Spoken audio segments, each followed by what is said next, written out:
Hello বন্ধুরা, এই যে দেখো আমি কলার বড়া করে রান্না করছি। এটাকে বলে কলার কোপ্তা।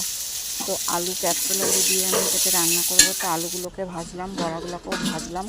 তো এবার জিরা গরম মশলা দিয়ে, ফোড়ন দিয়ে, মশলা দিয়ে, আদা জিরা বাটা নিরামিষ করব। তো এটাকে ভালো করে কষিয়ে আলুগুলো দিয়ে দিলাম। দেওয়ার পরে এবার এখন ঝোল দিয়ে দিব। ঝোল দেওয়ার পরে বড়াগুলো দিব। তো বড়াগুলো দিয়ে বেশিক্ষণ ফুটাবো না, যেহেতু বড়াগুলো জমে যাবে।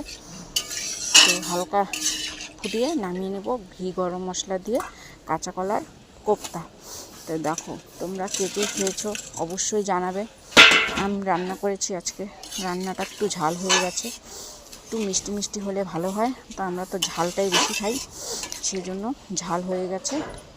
তো দেখো, বড়াগুলো দেখতে কি সুন্দর হয়েছে। এবার ফুটেছে, আমি এবার একটা গামলায় ঢেলে নেব। তো এই যে আমার কাঁচা কলার কোপ্তা তৈরি। কেমন হয়েছে অবশ্যই আমাকে জানাবে তোমরা। ভালো থাকবে, সুস্থ থাকবে। নেক্সটে আবার দেখা হবে। টাটা।